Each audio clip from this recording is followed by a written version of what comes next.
We're with Adam Dawson after West have won 4-0 over Barnoldswick. Thanks for joining us, Adam. No problem. What's your thoughts on today's match? I think we controlled it early on. I think if we took a few chances early on, we probably would have killed the game before half time. But obviously we've come out second half as well and kept doing the right things. And it's probably the first time where we've actually put teams to bed and got 4 goals.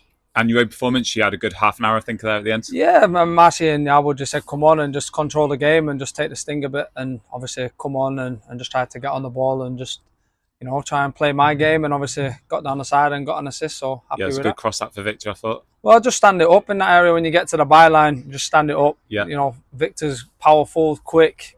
Someone's going to try and get on the end of it, and thankfully he did. Thought you could have had more than 1 assist as well. You kind of nice ball through to Victor for another I've told him about that. If he didn't kick the floor before he shot, but that's football. Victor's class. He's a nuisance. He just gets around. He doesn't stop running around, and he's a great lad, and he's just superb for us. Absolutely. How have you found your time at the club so far? I've loved it. Obviously, I come last year. I'd not played for around, I think it was about 5-6 months. I think it just took a little bit of time out. Obviously, I know Marshy well, and he just said, come in and just help out and do bits when you can. And, just coming into the club, just the people around it, the fans, day to day, the lads and that. It's just a really good family, homely club where, you can kind of just be yourself and play football and enjoy it. You said you know Marshy well. What is that? How's that from? So I used to be at Ratcliffe with Marshy. I think that just before he finished Pat-Tim playing. But, I've always spoke to Marshy and obviously always stayed in touch with him. But like I said, he knows his football. He's been around the game. He's played the game, and he's always been there to have a chat with about personal things, footballing things, and just a top guy. Kind of, how did he sell the club and the ambition in this team to you? He didn't really have to be fair, because I spoke to him on a regular basis anyway, and I think it was just more of a case of Marshy asking me to come down and get involved, and I was in a bit of a sticky situation myself where I probably just wasn't enjoying 11-a-side and probably having a little bit of just time out a little bit just to get my thoughts together on that. And Marsh said just come down, train, and it was kind of a process of just bedding in, and then obviously ended up staying on this year. Absolutely. A bit about your backstory as a footballer. Am I right? You signed for Liverpool at 14, £100,000. Is that apparently right? So yeah. So I was at Bury as a young kid, and then basically just obviously in the academy there. Or centre of excellence, and then just a few clubs coming at a certain age, and then I had to wing it down from, I think it was 7 to 3. Went to Liverpool, City, and United for a week apiece, see which one I preferred. Yeah. And even though I'm a City fan, the biggest regret was going to Liverpool, but I think that was because it was the last trial week of the 3, so that was a good time. So I ended up on there. As a 14-year-old, talk us through that of £100,000 joining Liverpool. How do you handle that kind of? Did you feel the pressure? How does that feel as a 14-year-old? I think I was at a right time, really, just because social media was just about coming around, like Twitter and things like that at the time. But I think if it was this day and age now, it would be a lot more difficult. Sure. Who were your teammates in that Liverpool youth team at the time? So we had Connor Cody, John Flanagan, Andre Wisdom. Can go on. There's quite a few. Are you in touch with those lads still? Yeah. So Connor, I speak to Connor quite regularly. Well, back bits, and then his son, his lads support Depatrio, at the Baller League. So it's good. And while you were at Liverpool, did you get much opportunity to spend much time around the first team at that time? Were you kind of sharing lunch with Dirk Kuyt and Ryan Babel and stuff like that? Or were you kind of separated? No. So we was at the academy building, but we did get a few times when it was international break. And I remember one time the first teamers come to the academy to train with us. Obviously, I was still in school at the time, but I was out of school, so I was with the youth team. And they trained with us, and I remember Jamie Carragher absolutely snapping me in training. So that was one time. I've told Mika to give him a go for me. Yeah, sure. And so you ultimately released by Liverpool, still as a kid. Yeah. Kind of, how did you bounce back from that? Kind of, what was that like for you? It wasn't necessarily me being released. So when I signed for Liverpool, I signed a 2-year schoolboy, 2-year scholarship, and I was struggling to stay away from home. They took me away from school, and then ended up staying away from home. And at the time, Bury come back in for me, and ended up, at the time, Alan Noah was promising me everything to come back. So, me being a Bury lad and everyone around me supporting Bury, when you're a young lad, probably a bad decision that I made. But, it just how things work out. But that was the situation there. I went back to Bury, got on the bench for the first team at 16, 17, and all my friends and everyone around the estates was coming to watch. So that was more important to me living away from home. So no grudge against Rafa Benitez or ongoing? I didn't know them. Don't know them. No, I didn't know, but we did have Rodolfo Borrell. He was top. He was at City with Pep, and he brought Messi and all them through at the Barcelona? Yeah. I get you. Yeah. So for you as a young kid, the style of play that you're playing, kind of who were the players who were inspiring you at that age? Joe Cole was a massive one for me. Yeah. I grew up loving Joe Cole. The Joga Benito videos, Ronaldinho, Ronaldo. I grew up with that, so I love to just go and practice skills and sit at the top of the street. So you've had plenty of Football League experience and non-league experience, looking through kind of your clubs: Leicester City, Wigan Athletic, Tranmere Rovers, Notts County, Bristol Rovers. Keep going because there's loads. Stanley, more clubs than Tiger Woods. Yeah, 100%. That's gone wrong. Who would you say was where people would have seen the best of you so far? I think my most enjoyable time playing football was at Bristol Rovers. You won the conference, playoff conference. So I was on loan from Leicester, Bristol Rovers, the National League. I think that's where, and then I went to Tranmere the year after, and I was flying, doing really well, and then I ruptured my adductor. And that's probably what set me back the most, to be honest, because I had a few clubs higher up looking to take me in January, and they're just things you can't really. It's just football, isn't it? At the end of the day, so. On your list of clubs, there's one that sticks out a little bit: Acuronis Leopetro. I think I'm saying that right. How did that come about, and what was that experience like for you? So it was at Sol Campbell, Macclesfield. COVID hit, ran out of contract. We was finishing the seasons on furlough, etc. And the season didn't know when it was starting here. In Cyprus, they were still going ahead. So whilst I was out of contract and football wasn't really knowing when it was going to start up again, I got offered to go out there and play. I went out there for 4 or 5 months, and then COVID eventually caught up out there and got suspended, and I came back. So it was a good time whilst it lasted. Sounds, yeah. By my reckoning, you've played for about 30 clubs, give or take. You've obviously played for a lot of managers in that time. Which managers kind of stand out for you in that time?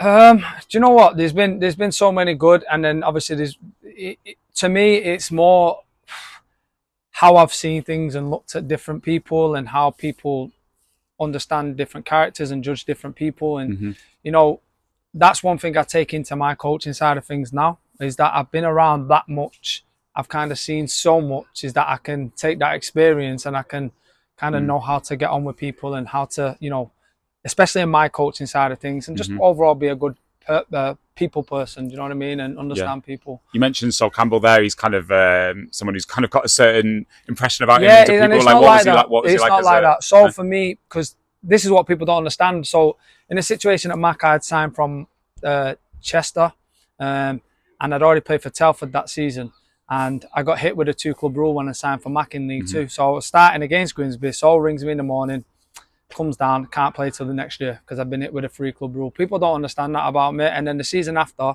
and I was on a really bad wage then. I was on like more as a performance-based wage, and I took the gamble and wanted to play in League 2, and I got hit with that. So then I was stuck on a small wage. But Sol was such a good person that he understood that I was coming into training still every day without playing, and he gave me a better contract, better wage for the next season, and he helped me out massively in that time mentally as well. So a lot of people do say certain things, but for me, he was top notch. Absolutely. You just mentioned there the kind of the mental side of your game.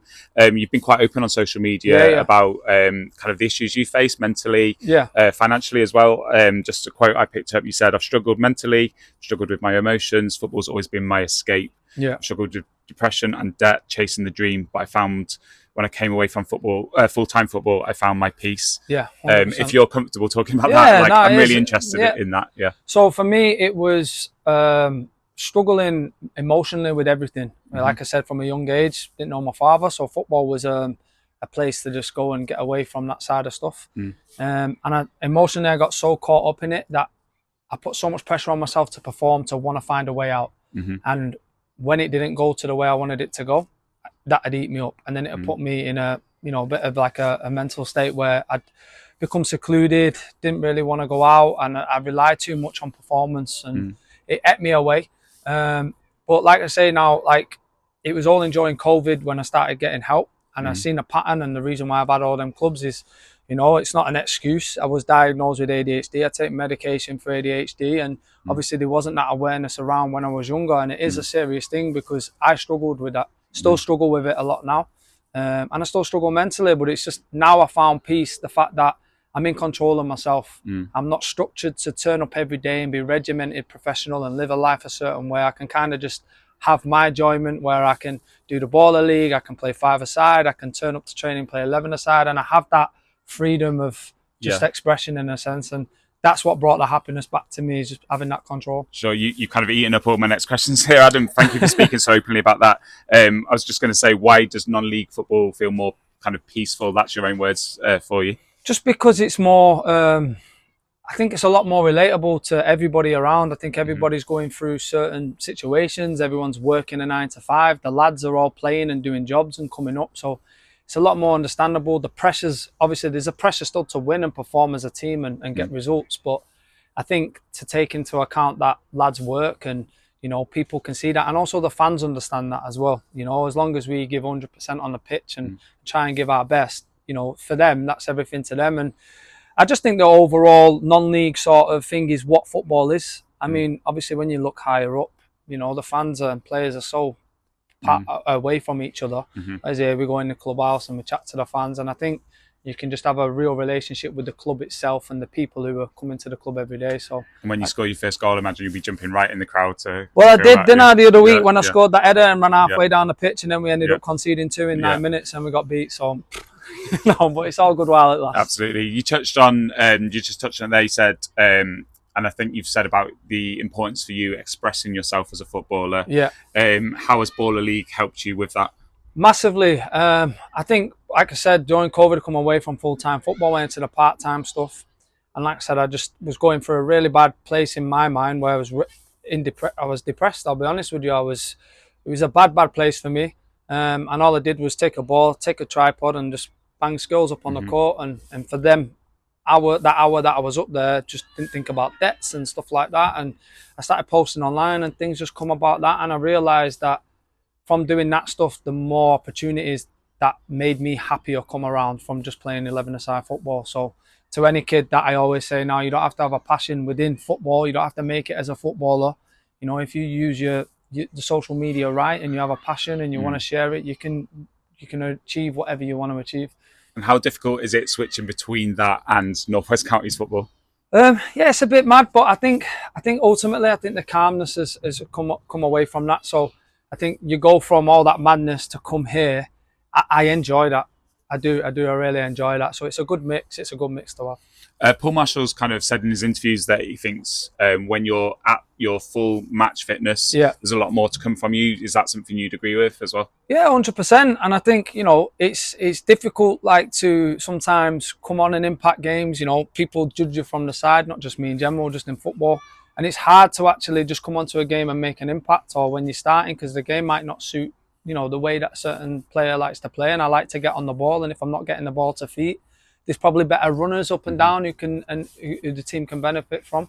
But like I said, I get on really well with Marshy, and I'm happy to be here. And, you know, if we can keep doing what we're doing like we did today and putting the ball in the back of the net, then who knows what can happen this year. I was looking at, as you're saying, the stuff you've been doing on Instagram, your followers are massive.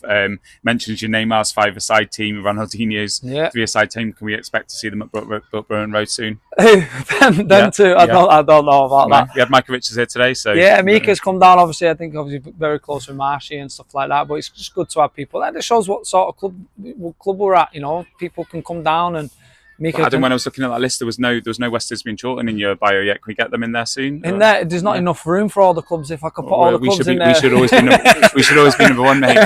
Trying to get a sponsorship deal, aren't I? That's fair enough. Got to keep the Neymar and the Ronaldinho in there just for their sponsor. That's fair enough. Thanks for your time, mate. Really appreciate it. Thank you very much. Cheers.